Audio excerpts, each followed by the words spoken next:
자, 이제 뭐 경우의 수 개념 설명을 아주 간단하게 한번 해볼게요. 이제 개념 1번을 보면은 사건, 경우의 수, 이건 글을 읽어보면 이해가 될 거고, 개념 2번 이게 좀 어려울 건데,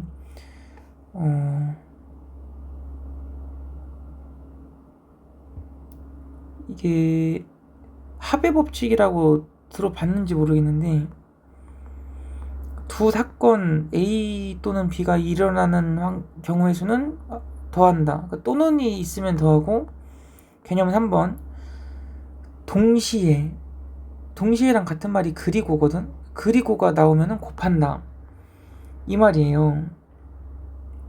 그래서 한번 예시를 들어주면, 우리가 서울에서 부산을 간다고 했을 때 기차는 3편이 있고 티켓이, 고속버스는 4편이 있다고 하면 서울에서 부산으로 갈 때 3 더하기 4를 하면 돼. 그러니까 서울에서 부산으로 가는 총 방법의 수는 7이에요. 이렇게 지금 더했잖아, 그치? 그러니까 이런 게 합의 법칙이고, 곱의 법칙은 A에서 B, C로 가는데, A에서 B로 가는 경우의 수가 2개, B에서 C로 가는 경우의 수가 3개다. 그럼 이때는 2랑 3을 더하는 게 아니라 곱하는 거야. 그래서 6이 되는 거야. 그래서 이게 Q1번에서는 서울에서 부산 가는데 경우의 수가 7이 나오는 거고, 더해가지고, Q2번은 A에서 C로 가는데 경우의 수가 곱해가지고 6이 나오는 거야. 우리는 뭐를 이해하면 이 개념 완벽하게 이해하는 거냐면, 왜 위에서는 더했고 아래서는 곱했는가, 왜 위에서는 합의 법칙이고 왜 아래서는 곱의 법칙인가를 이해하면 돼요. 왜 위에서는 더하는 거냐면, 핵심은 이거야. 동시에라는 말이 굉장히 핵심 본질이 됩니다. 자, 근데 여기서 수학에서 말하는 동시에는 일상에서 말하는 동시에랑 좀 다른데, 일상생활에서 내가 아이스크림과 마라탕을 동시에 먹겠다, 이건 무슨 뜻이에요? 입에다가 아이스크림과 마라탕을 동시에 넣는 거죠. 짬뽕이 돼버리는 거죠. 수학에서의 동시에는 아이스크림이 있어, 마라탕이 있어, 아이스크림 따로 먹고 반드시 마라탕도 따로 먹는, 이게 다 일어나는 이런 뜻이에요. 그 다음에 이게 이제 그리고랑 같은 말이에요. 수학에서 약속이야. 그리고 이게 이제 곱의 법칙 쪽으로 들어가는 거고, 합의 법칙은 또는이야. 또는은 그러면 동시에랑 선생님 뭐가 다른 건가요?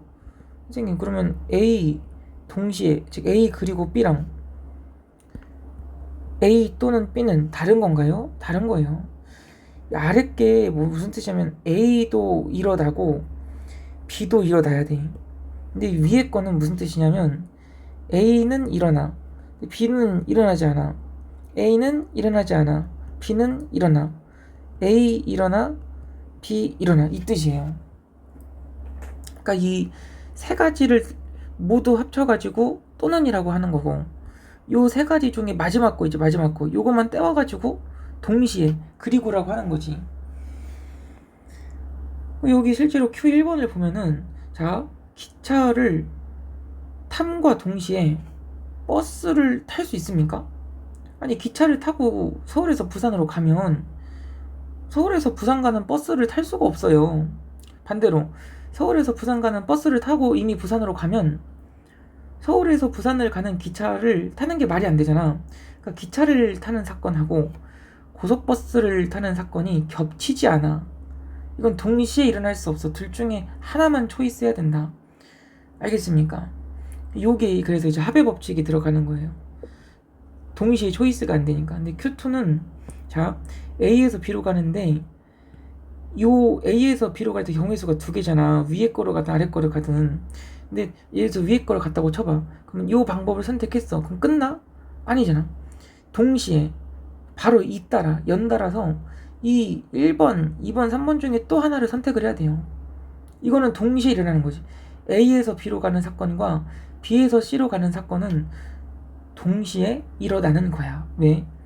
A에서 B로 가면 반드시 B에서 C로 가야 돼. 이거 두 개는 모두 이루어져야 돼. 모두. 근데 Q1은 기차를 타는 것과 고속버스를 타는 것이 모두 이루어지는 게 아니라 둘 중에 하나만 이루어져도 상관이 없는 것이죠. 이해가 되십니까? 이렇게 이해를 하면은 괜찮을 것 같아요. 그 다음에 최단거리로 가는 경우의 수는 이거는 본 수업 시간에 좀 더 좋은 방법을 알려줄 건데 지금은 일단 기본 개념만 할 거예요. 여러분이 이제 응용력을 가지고 문제를 한번 풀어보는 거예요. 일부러 내가 개념을 많이 안 알려줄 거야.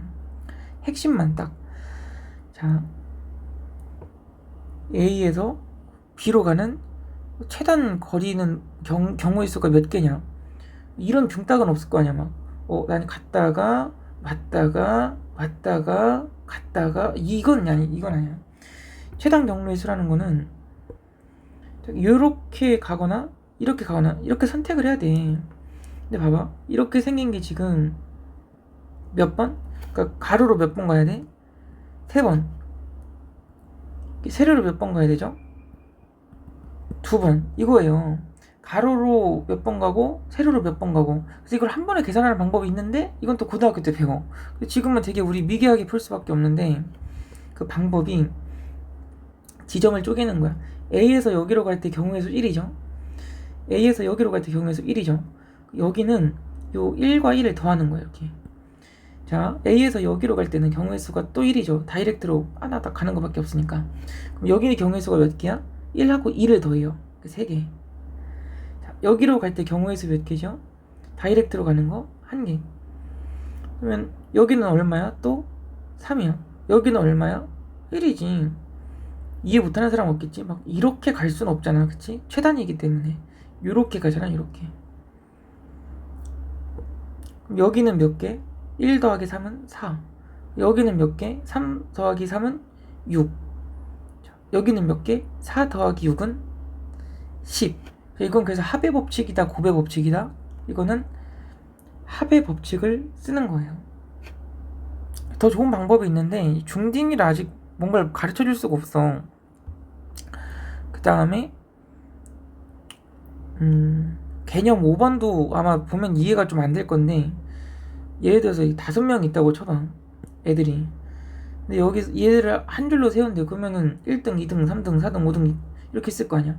1등에 그 5명 중에 누가 올 거야? 선택지가 몇 개야? 5지. 2등에는 그럼 몇 개가 남죠? 선택지가 4개. 3등에는 3개, 2등에는 2개, 1등에는 아니지, 꼴찌에는 1명. 이렇게. 그럼 이제 곱하기를 하든가 더하기를 하든가 해야 되는데 개념이 이해가 된 사람은 곱하기라는 걸 바로 알아요. 왜? 1등을 세웠어. 2등 안 세울 거야? 아니잖아. 동시에 가야 되잖아. 1등 하면 반드시 2등 세워야 돼. 2등 세우면 3등 세워야 돼. 4등 세워야 돼. 5등 세워야 돼. 즉 1등 세우는 거, 2등 세우는 거, 3등 세우는 거, 4등 세우는 거, 5등 세우는 이 5가지의 행위는 모두 이루어져야 돼. 모두 이루어져. 동시에 이루어진다 이 뜻이에요. 그러면 곱하는 거죠. 이렇게 구하시면 돼요. 그리고 5명 중에 3명만 줄 세우겠다. 1등, 2등, 3등까지만 하겠다. 자, 그럼 1등에 몇 명 옵니까? 5명 올 수 있죠. 그러면 한 놈 제껴야지 또. 이렇게 5이 있는데 너가 1등 채택됐어. 그럼 2등에 채택될 수 있는 새끼는 4마리 제껴. 3등은 몇 마리? 3마리. 이렇게. 그 옆에 이거 복잡한 공식이 뭐 그냥 일반화를 한 결과인데 이게 너무 어렵다. 그럼 제가 알려준 방식대로 그냥 잘 푸시면 돼요. 네. 이렇게 풀면 돼. 그리고 이제 응용 버전은 일부러 제가 설명 안 해줍니다. 생각해서 풀어보라고.